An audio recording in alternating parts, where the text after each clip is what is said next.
وإذا السماء كشطت وإذا الجحيم سعرت وإذا الجنة أزلفت علمت نفس ما أحضرت فلا أقسم بالخنس الجوار الكنس والليل إذا عسعس والصبح إذا تنفس إنه لقول رسول كريم ذي قوة عند ذي العرش مكين مطاع ثم أمين وما صاحبكم بمجنون ولقد رآه بالأفق المبين وما هو على الغيب الضنين وما هو بقول شيطان رجيم فأين تذهبون إن هو إلا ذكر للعالمين لمن شاء منكم أن يستقيم وما تشاءون إلا أن يشاء الله رب العالمين. اللهم صل على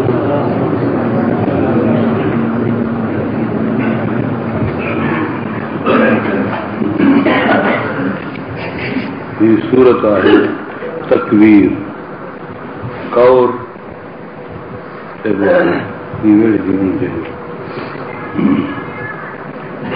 तकवीर माना वेड़ थियण जी ॻाल्हि आहे दुनिया सॼी वेड़ थी वेंदी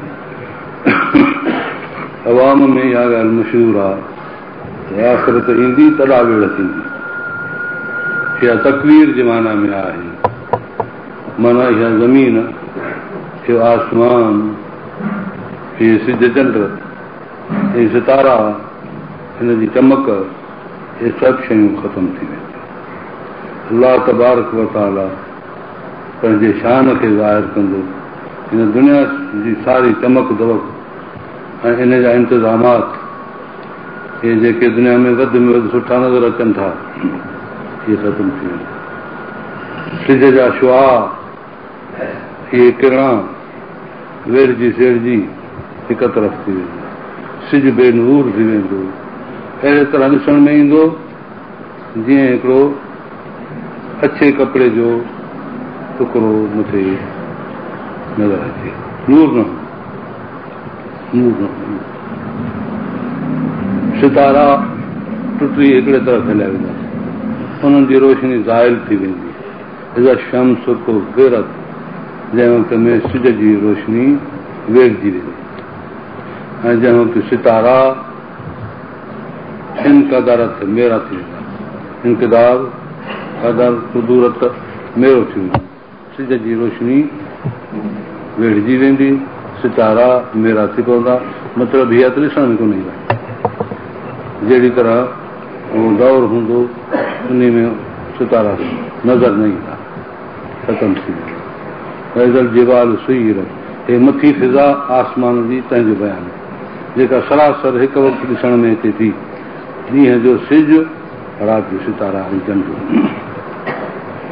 ऐं जबल उहे हलाया वेंदा सम्झ में अचे थो त जेको ज़मीन ते इन्हनि सभिनी खे सबूत ऐं करार आहे जबल उहो छॾे वेंदा जीअं का शइ हल्की थी पवंदी आहे हवा में कपह उॾरंदी वतंदी आहे ईअं कपह जे फोरन वांगुरु जबल ईअं उॾरंदा वठंदा जिबाल सुई गिरत ऐं जबल तंहिं सैर कराए वेंदा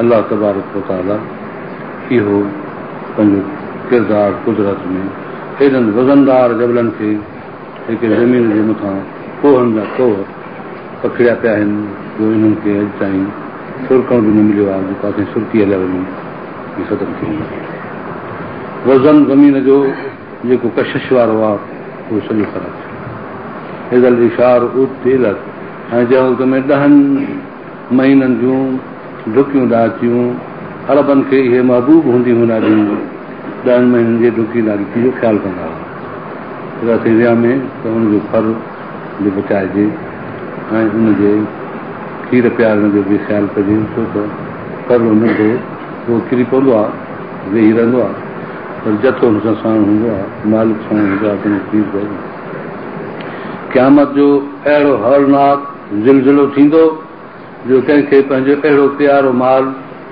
जंहिंजो क़दुरु उन्हनि खे आहे उहो सभु ख़तमु थी वेंदो। हर शइ जिते हूंदी रहिजी वेंदी, पंहिंजे माल जी ख़बरगिरी असुल कान हूंदी। ईअं ई अलाह तबारक व तआला सारी दुनिया खे मुअतल ऐं बेकार करे छॾींदो। जंहिंजी जेका शइ हूंदी उहा उनजे नज़र खां निकिरी वेंदी। जो का शफ़क़त करे, नज़र करे ऐं मेड़े रखण जी का ख़्वाहिश रखे नथी। इधर वहूज हुजरत, जानवर वहशी, ॿिया जानवर आहिनि ॻोठाणनि जानवरनि जो इहो हाल जो ॾाचियूं भले में भलो माल हो तंहिं वक़्तु अरबनि जो उनखे कोई न ॾिसंदो। जानवर वहशी उहे हिकु जाइ ते गॾिजी वेंदा, बगड़, बकरियूं, शींहं, ढोर, इहे सभु गॾु हूंदा। को कंहिंसां न विझी सघंदो, न को कंहिंखां को डिॼंदो ई। डिॼण बि उन ॾींहुं उन हौलनाकी ऐं ख़ौफ़ खां हूंदो ऐं ख़तरो कंहिं ॿिए खे नसीब ई कोन थींदो। शहर में इहे सभु जानवर अची पवंदा। परेशानी जी हालत में जेके जानवर उते झंगनि में पंहिंजी पनाह ॾिसंदा हुआ, उहे हुननि खे ख़ौफ़ जे घणाईअ करे पनाह जी जाइ त नज़र न ईंदी, पर काॾां जो काॾे हलिया वेंदा के शहरनि में अची पवंदा। नांग विछूं इहे माण्हू सां गॾिजी वेंदा ख़ौफ़ जे करे, वेड़िया चिमिड़िया पिया हूंदा, पर उन्हनि खे चक पाइण जी ताक़त न थी। ईअं नफ़्सी हूंदी। हर हिकिड़ो पंहिंजे हाल में ॿिए खां बेज़ार हूंदो। अहिड़ो हिकिड़ो वक़्तु अचण वारो आहे जो जानवर झंग जा इहे बि मेड़जी सेड़जी अची गॾु थींदा, शहर में आबादियुनि में हली वेंदा। बिहार सुजरत, हे जेके दरिया आहिनि ऐं समुंड जा ढंढूं आहिनि, इहे सभु जोश में अची वेंदियूं। तस्दीर चइबो आहे जोश में अची वेंदियूं, माना जहिड़ी तरह का शइ बड़कंदी आहे ईअं हेॾो हिन में गर्मी जो असरु अची वेंदो जो समुंड बड़कंदा पिया, उभामंदा आहिनि, बड़कंदा, खॾूं बड़कंदियूं, दरिया वहंदड़ उहे बड़कंदा, अहिड़ी हालत थी पवंदी। पोइ सबबु इन जो इहो हूंदो जो सिज पंहिंजे उन निज़ाम खां बिगड़ी वेंदो। शयूं जेके उन सां निस्बत रखनि थियूं उहा निस्बत टुटी वेंदी ऐं ज़मीन उन वक़्त में पंहिंजी मरकज़ी हैसियत छॾे वेंदी। इहो हाल थींदो। अलाह फरमाए थो क़यामत जो फैज़ल मऊदत सुइलत, ऐं उहा छोकिरी जेका जीअरे पूरी वई हुई। अरबनि में दस्तूर हूंदो हो, ॿार ॼमंदो हो त पोइ उन्हनि खे खणी वञी काफ़िर वठी खॾ खोटे वञी पूराईंदा। पोइ अलाह तबारक व तआला इहे सभु माण्हू उथारींदो, नंढड़ा बि उथारींदो, वॾा बि उथारींदो। उन्हनि खां पुछियो वेंदो त तोखे छाजे करे मारियो वियो। मतिलबु हीअ आहे इन जो त उन्हनि जी का मुहर ऐं ॾोह उन्हनि जे कोन हूंदो, पर उन्हनि खां पुछियो वेंदो। उहे चवंदा त नंढड़ा ॿार आहे, असांखे अलाए छाजे करे मारियो वियो। पोइ उन्हनि जे जवाबदारनि खे उते आंदो वेंदो। पोइ अरब जा माण्हू तंग दस्ती ऐं सुञाई जे करे इख़राजात न खणी सघंदा हुआ, हुनजी ख़िदमत ॿारनि जी न करे सघंदा हुआ, पोइ उन्हनि खे मारियो वेंदो। अहिड़े तरह सां जेकॾहिं पुट पैदा थींदा त उन्हनि खे खणी छॾींदा, धीअर थींदियूं त उन्हनि खे मारे छॾींदा। अहिड़ो इहो हाल अलाह तबारक व तआला इन्हनि सभिनी खां पुछंदो। क़ुर शरीफ़ इन ॻाल्हि खां आगाह कयो त मज़लूम ॿारनि खां बि अलाह तबारक व तआला इन बारे में सुवाल कंदो त रज़ाक़ माहुस, ज़िंदगी मां ॾिनी हुई इन्हनि खे, तव्हां इन्हनि जे वजूद ऐं हयाती जा इन ख़ौफ़ जे करे दुश्मन थियो त तव्हां इन्हनि खे छा खाराईंदो, छा पीआरींदो। हालांकि ईअं न आहे, रब रज़ाक़ आहे। इहो जेको मसइलो रिज़्क़ जो आहे अलाह छा आहे। हदीस पाक में अचे थो ला यग़ीज़ुहु सहाउल लैल वन्नहार, अलाह जे रिज़्क़ जे दरिया खे ऐं उनजे समुंड खे जेको सारी दुनिया ते बीठो थो छोलियूं मारे, राति ॾींहं जो वकिरो उन में थोरो थी कर बि नथो आणे, एॾो घणो पोइ इन भउ खां जेके शख़्स पंहिंजे औलाद खे ख़तमु कंदा हुया उन्हनि जे लाइ हुकुम थियो। इहे माण्हू सभु लाचार थी पवंदा जो उन्हनि खां पुछियो वेंदो त तव्हां हिननि खे छो मारियो। सोहफ़ नूशिरत, आमालनामा खुली वेंदा, किताब अची वेंदा, जेके इंसान जे कुलनि ते वेठल मलाइक सुबुह शाम लिखनि था, कौल ऐं अमल सभु लिखनि था, किरदार गुफ़्तार सभु लिखिजे। उहे किताब हूंदा, उहे हिनखे ॾिना वेंदा त वठो, उहे उॾंदा, किताब उॾंदा, उॾंदे अची पंहिंजे मालिकनि खे चिंबड़ंदा, पोइ किन माण्हुनि खे साम्हूं अची मिलंदा सॼे हथ में, ऐं किन माण्हुनि खे साम्हूं ईंदा पर खॿे हथ में मिलंदा, या पुठिए पासे खां ईंदा। इंतिहाई रंजश जी निशानी हूंदी जो पुठियां अची लॻंदनि और उन सूरत में मिलंदा। ॾोहारी माण्हुनि खे आमाल नामा ॿिनि सूरत में मिलंदा, या खॿे हथ में मिलंदा या अञा बि पुठिए पासे खां खॿे हथ में मिलंदा।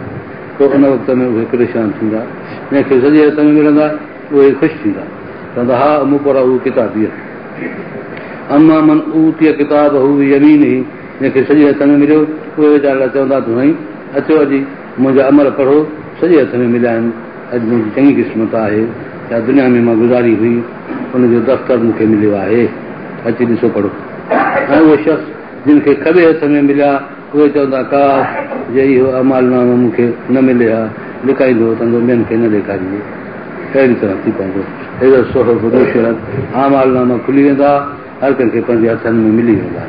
अहिड़ो समा कोई शिफ़ात आसमान जीअं पंहिंजी खल लही वञे, ईअं खल वांगुरु सारी दुनिया जे मथां चढ़ियल आहे, सॼी खल हुनजी लही वेंदी जेका ॾिसण में अचे थी। जानवर जी ज़बह करे खल लाहिबी आहे, अहिड़ी तरह अलाह तबारक व तआला आसमान खे जो खोलींदो त हेठियां मथियां जहान, हेठियां आसमान जो मथां बि आसमान जो सभु ज़ाहिर थी वेंदा।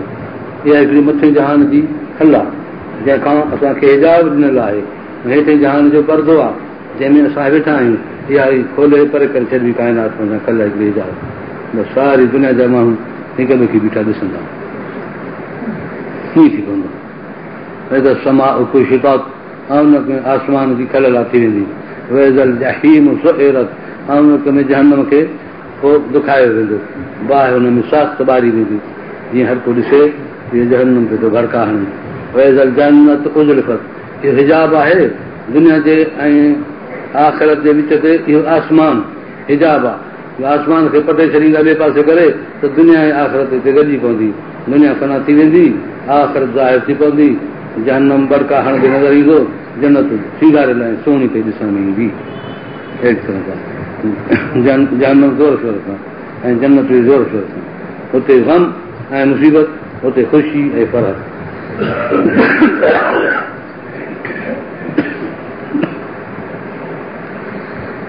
अलाह जी कुदरत ते बि आलिमत नफ़्सुम, हर हिकु माण्हू खे पतो पवंदो त मुंहिंजे नेकीअ जो सरमायो केतिरो आहे, मुंहिंजे बुछड़ाई जा अंबार केतिरा आहिनि, हर हिकु माण्हू खे पोइ उते ख़बर पइजी वेंदी।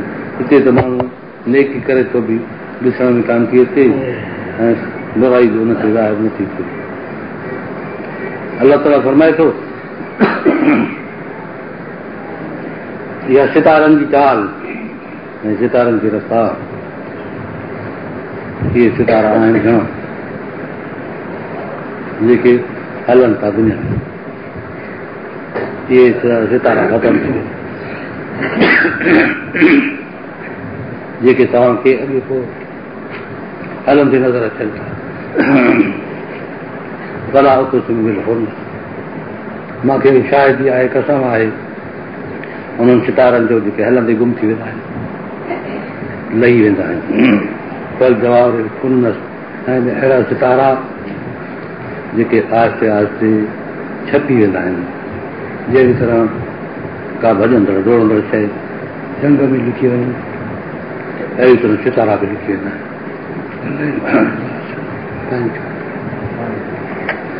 बाहि न कंदी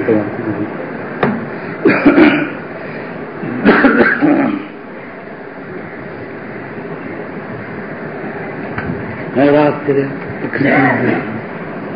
ऐं सुबुह जे वक़्त में तनफ़ुस कंदो खुलंदो। इहे सभु शयूं तव्हांजे हिन ज़िंदगीअ ते शायद आहिनि। सितारनि जी रफ़्तार, सितारनि जो लहण, सितारनि जो उभरण, राति जो खुली वञणु, ॾींहं जो ऊंदहि में दम हणणु, इहे सभु ॻाल्हियूं शायद आहिनि त इहे हक़ीक़तूं निकिरियूं। जिनजो को इनकार करे सघे थो। इन्नहु लक़ौलु रसूलिन करीम, ही क़ुर शरीफ़ हिकु भले रसूल जो क़ौल आहे, यानी नबी अकरम सल्लल्लाहु अलैहि वसल्लम तव्हांखे ॿुधायो। हिकु माना। ॿी माना रसूल इन जो आहे हज़रत जिब्राइल अलैहिस्सलाम जेको क़ुर शरीफ़ खणी अचे असांजी सैयदना मुहम्मद रसूलुल्लाह सल्लल्लाहु अलैहि वसल्लम तव्हांखे ॿुधाइजे थो त इहो कौल अलाह तबारक व तआला जो रसूल आंदो आहे ऐं रसूल भलो मानो आहे, अलाह जो वॾी इज़त वारो आहे। हिते रसूल जी माना अलाह जे तरफ़ां आणींदड़ जिब्राइल अलैहिस्सलाम, नबी अकरम सल्लल्लाहु अलैहि वसल्लम ते नाज़िल थींदड़ सैयदना मुहम्मद रसूलुल्लाह।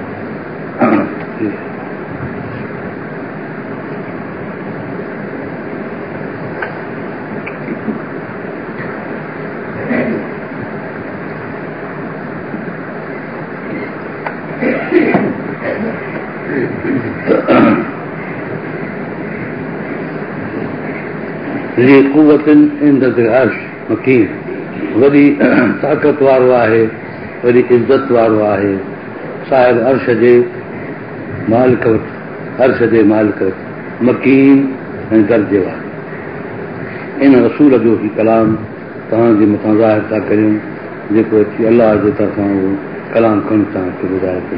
मुताअ फर्मा बरदार, कंहिं बि क़िस्म जी उन में बेफ़रमानी जी सूरत ई कान्हे। अहिड़ो मंझल रसूल इहो क़ुर करीम अलाह जे तरफ़ां आयो, अहिड़ी शख़्सियत ते आंदो वियो जेको अलाह जो रसूल आहे।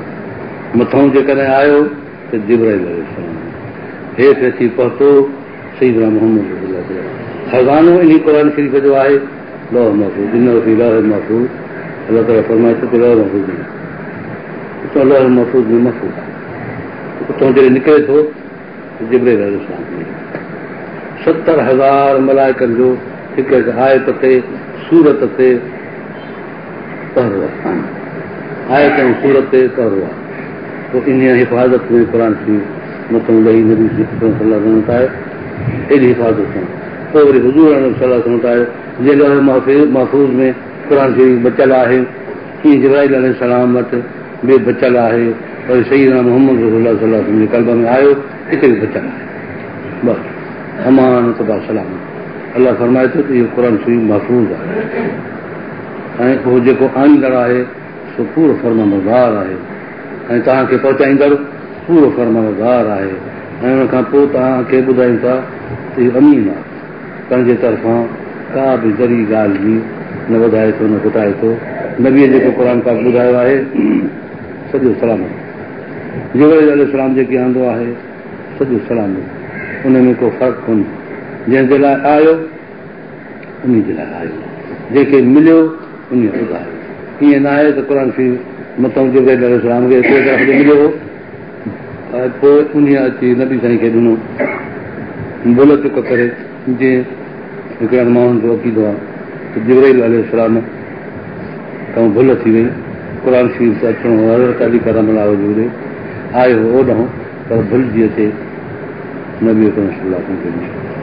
इहो मसइलो आहे जेको मुस्लमाननि में अक़ीदे जे दौरु आंदो वियो आहे। एॾी भुल अलाह तबारक व तआला जे क़ुर में रब ताला इन जे लाइ साफ़ ॿुधाए थो, भुल कान्हे साफ़। वमा साहिबकुम बिमजनून, तव्हांजो साहिब रसूलुल्लाह सल्लल्लाहु अलैहि वसल्लम जॾहिं क़ुर पहुतो अथसि त बचपन जी हालत न हुई, 40 वरनि जी उमिरि जी हालत हुई।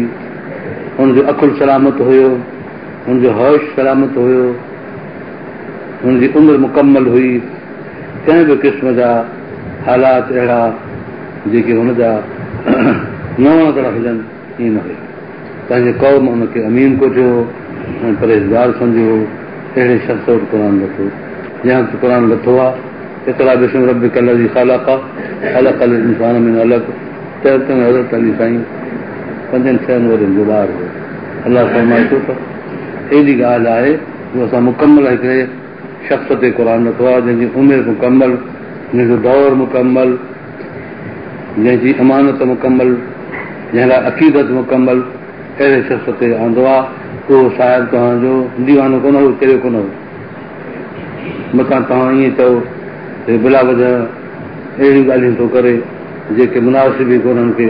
तूं चए थो अलाह हिकिड़ो आहे, इहा चढ़ाई आहे। तूं चए थो काइनात जो मालिक आहे, इहा बि सम्झी आहे। तूं चए थो सॼे जहान जो रज़ाक आहे, इहा अजाई ॻाल्हि आहे। ज़रे ज़रे इहा मुकमल ॻाल्हि आहे। अलाह खां सवाइ ॿिए जी इबादत न कबी, इहा किथे ग़लति ॻाल्हि आहे। जंहिं मालिक इंसान जो सिर ठाहियो आहे उन जो ॾाढो सजो थी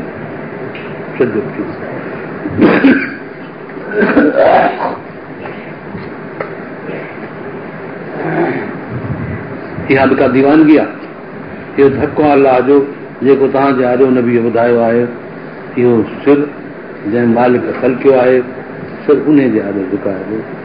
ख़ालिकियत जो हक़ रब तबारक व तआला जो इहो आहे त जंहिं पैदा कयो सिर खे उन जो सजदो उन खे मन सजदो करणु झुकणु इंसान जी ख़ासि इबादत, मख़लूक जी आम इबादत। उहो कंहिंजो फिक्री तरह सजदो, कंहिंजो ज़ाहिरी तरह सजदो आहे। जी त जानवर पखी पखण इहे फिक्री तरह अलाह जा झुकियल आहिनि। इंसान अमली तरह सां अलाह जे आॾो झुकियल आहे।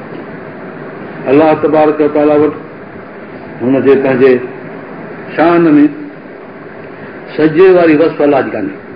इन ॻाल्हि खे सम्झ कयो, अलाह तबारक व तआला जे ज़ात में सजे जो शान कोन्हे, उहो पाक आहे।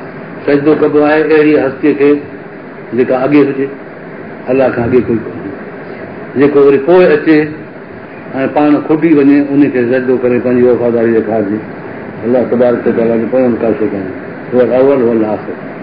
रब तबारक व तआला खां मथे का शइ कान्हे, उहा ज़ाहिर पाण सभिनी खां ॻाल्हि में मथे आहे। ऐं वरी हेठि अञा बि ॿी का शइ हुजे जिते हे खुटी पए पोइ बाक़ी अञा ॿी शइ हुजे। वल अव्वल वल आख़िर वल ज़ाहिर वल बातिन हुव बिकुल ख़ल्क़िन अलीम। हर शइ जो अलाह तबारक व तआला ॼाणंदड़ आहे। इन रब तबारक व तआला इंसाननि खे पैदा कयो, उनजे काइनात में इजुज़ अलाह तबारक व तआला ॾिनो इंसान ज़ात खे ख़ुसूसी तरह। बाक़ी मख़लूक उन्हनि पर मलाइक सजदे में, आसमान सजदे में, ज़मीन सजदे में, सिज चंड सजदे में, कुल्लुन फी फलकिन यसबहून। सभई पिया था अलाह जे रस्ते में, सितारनि में, मदारनि में पिया था तरनि ऐं अलाह खे सजदो कनि। नबी अकरम सल्लल्लाहु अलैहि वसल्लम वेठा 3 पहर जे वक़्तु हज़रत अबू हुरैरा रज़ियल्लाहु ताला अन्हु खां रिवायत आहे, मां खां पुछियो या अबा हुरैरा लबैक या रसूल अल्लाह, हाणे सिज आहे न तग़रुब शम्स, छा थो करे सिज, काले थो लहे, मूंखे ख़बर न आहे, पर सिज लहे थो अलाह खे सजदो थो करे। अलाह ताला फरमाए थो एतिरी मन हुजे वरी फिरी आहे ॾाढा उभिरे हिन मुल्क ते वरी उतां थी तंहिंजी माना सिज बि अलाह जे सजदे में आहे, चंड बि अलाह जे सजदे में आहे, सितारा बि अलाह जे सजदे में आहे, आसमान चौधारी झुके पियो आहे, इन खे नज़र करे ज़मीन खे थो करे। इहो चौधारी पंहिंजे वजूद जो सजदो आहे जेको ॾिसणु ॾिसे। रब तबारक व तआला वटि काइनात जे कंहिं मख़लूक में पंहिंजे ज़ात में न सिफ़ात में झुकाव आहे, झुका कोन्हे। अलाह ताला सभिनी खां आल आहे। सुभान रब्बी अल आला, हे अलाह तूं पाक आहे, तुंहिंजी ज़ात बुलंद आहे। सजदो कबो त उन खे कबो ऐं पंहिंजे मख़लूक हुजण जो ऐं पैदाइश जो जेको फरीज़ो आहे उन सजदे सां अदा कजे। तॾहिं अलाह ताला फरमाए थो कि सजदो हर हिकु शख़्स खे ॾिए। इन अलाह तबारक व तआला जे रसूल इहा चरी ॻाल्हि त कान कई, सची ॻाल्हि, सिधी ॻाल्हि, सही ॻाल्हि कई। वमा साहिबुकुम बिमजनून अलक़द राह बिलुफ़ुक़िल मुबीन। इहो जिब्राइल अलैहिस्सलाम जेको उन वटि क़ुरान खणी आयो मथो, हिन खे अचे पिया चयईं इन खे मेराज जी राति या ईअं ई लाहिण जे वक़्तु, मेराज जी राति मथे आसमाननि में सां मुलाक़ात थिए। हितां त मेराज जी राति वठी वञ बि चई खे पंहिंजी सूरत में उते, हिते शख़्सी सूरत में, उते पंहिंजी सूरत में। अलाह तबारक व तआला जिब्राइल अलैहिस्सलाम खे फरमाए थी ज़ाहिर थी नबी साईं फरमायो त मां जो ॾिठोमांसि 600 कमरा तूं हेॾा 600 कमरा मलक हुजे हिते मां वटि शख़्स ईंदो आहे बिलुफ़ुक़िल मुबीन आसमान खे खुलियल किनारे आसमाननि ते जिब्रील अलैहिस्सलाम खे ॾिठी वमा हू अलल ग़ैब बिज़नीन उहो अलाह जूं ॻाल्हियूं क़ुर शरीफ़ इहो सारो ग़ैब आहे उन ते बख़ील न सारो क़ुर जेकी अलाह हुनखे ॿुधायो नबी साईं खे अलाह जे हुकुम सां थी ॿुधाई खां वठी वनास ताईं सारो क़ुर तव्हांखे ॿुधाई तव्हांखे अमानत ॾेई ऐं फरमाईं त मां अलाह बलक मां तव्हांखे क़ुर पहुचायो तुंहिंजी भला हाओ भला फरमाईं त अलाह मशाद अलाह मशाद अलाह मशाद अलाह तूं शायद रह अलाह तूं शायद रह अलाह तूं शायद रह हे सभु मञनि था त क़ुर मां हिननि खे अवल खां आख़िर ताईं हज़रत वदा जे मौक़े ते न बि ख़ुदि में इहो कढियो क़ुर शरीफ़ जे हिकु आयत में हिकु अखर में हिकु लफ़्ज़ में को बुखुल न आहे पूरे जो पूरो अलाह तबारक व तआला जो क़ुर नबी अकरम सल्लल्लाहु अलैहि वसल्लम ॿुधायो वमा हुव बिक़ाल शैतान रजीम यादि रखो इन में शैतान जी हरकत शैतान जो हर्फ शैतान जी शरारत हिन क़ुर में कान्हे दाख़िल थी क़ुर शरीफ़ पाक आहे नेकीअ सां आयल आहे परहेज़गारी ते पतल आहे शेखान वारो जिब्रील अलैहिस्सलाम जेको खणी आयो उहो सरासर मुक़दस मलक किताबनि में जेको 70,000 मलाइक हिते नबी साईं खे ॿुधायो हिते बि अलाह तबारक व तआला जा मलाइक नबी अकरम सल्लल्लाहु अलैहि वसल्लम ॿुधाई केतिरा हूंदा हिफ़ाज़त शैतान कॾहिं बि क़ुर पाक जे मथां हमलो करे ऐं उनजे अखरनि में मिलावट करे नथो करे सघे हिन त हाणे ॿुधायो त काॾे वेंदव क़ुर एॾो मथां आयल नबीअ ते नाज़िल थियल अवल खां आख़िर ताईं सचो साइल तव्हां पहिरीं नबी अकरम सल्लल्लाहु अलैहि वसल्लम जे लाइ ग़लती जी ॻाल्हि कंदा हुआ तख़य्युरात चवंदा हुआ जादूगिरी चवंदा हुआ तव्हांखे ॿुधायो सुठी न आहे क़ुर शरीफ़ सचो साइलन अवल खां आख़िर ताईं आहे इहो तव्हां वटि पहुतो आहे रोशन ऐं साफ़ दलील खां पहुतल आहे तव्हांखे छाजे इन में शक पहुतो आहे इन अलाह खां तव्हां काॾे भेजंदव क़ुर खां काॾे भेजंदव या क़यामत वारी क़यामत जी महिल अचण वारी आहे सभु शयूं हैरान थी वञनि उहो बि चुकियूं निमन शाह मिनकुम इहे फ़क़ीर यादि रखो तव्हां मुंहिंजो जेको इन नसीहत ते सिधो थी हले पंहिंजो ज़िद ऐं ॾिंगाई ऐं हरकत छॾे सिधो थी हले सिधो थी हले अलाह ताला नबी साईं खे फरमाए वस्तक़िम कमा उमिर हे नबी तूं बि सिधो थी हल हे क़ुर शरीफ़ अहिड़ो आहे जो इन ते अमल करियो हर हिकु माण्हू खे हुकुम आहे त सिधो थी हले जीअं क़ुर फरमायो उहो करे अमा त शाहून यादि रखो तव्हां कॾहिं बि इहा पंहिंजी हाजत सिधे थियण जी न पूरी कंदो जॾहिं तव्हां में सही तलाक सही तलब पूरो अक़ीदो क़ुर में नबीअ में जिब्रील अलैहिस्सलाम में मलाइकनि में दुनिया में आख़िरत में सभिनी क़ुर जे अहकामनि में पूरो हुजे इलाही इंशा अल्लाह ऐं पोइ रब घुरंदो आहे हिननि खे सिधो रस्तो मिले छो त हिननि सिधे रस्ते जी नियत कई आहे जेको माण्हू सिधे रस्ते सां हलंदो अलाह ताला हुनखे हलाए छॾींदो हले छो तव्हांखे बि जेकॾहिं आख़िरत ॾे अचिणो आहे जन्नत ॾे अचिणो आहे रब ताला खां इज़त हासिल करणी आहे त इहे तरीक़े सां इन तरीक़े सां थी सघो था तव्हांखे नफ़ो पहुची वेंदो जो इन क़ुर शरीफ़ में तव्हांजो नफ़ो हासिल थी वञे रब तबारक व तआला जी मशीयत अलाह ताला जो इरादो उहो तव्हांजे इरादनि सां ॿधल आहे तव्हां जेकॾहिं इरादा मुक़दस कंदव अलाह ताला तव्हांजे लाइ इरादे में तव्हांखे कामयाबु कंदो जेकॾहिं तव्हां इरादे में नुक़्स कंदव त अलाह ताला फरमाए थो मन तवल्ला जेकॾहिं माण्हू पुठी ॾिनी ऐं हली वियो अलाह ताला फरमाए थो नुवल्ली मां तवल्ला पोइ नुसली जहन्नम पुठी ॾे असांखे हलियो आहे त पोइ चवंदासीं ॻाल्हि अॻिते पोइ पहिरियों जहन्नम सभिनी कंदो अलाह ताला असांखे तव्हांखे जहन्नम खां ॿुधायो अलाह ताला पंहिंजे रब सां असांखे सिदाकत क़ुर सां सिदाकत नबी साईं सां सचाई असांखे नसीब फरमाए अलाह ताला असांखे ताक़त तौफ़ीक़ अता फरमाए आख़िर अल्हम्दुलिल्लाह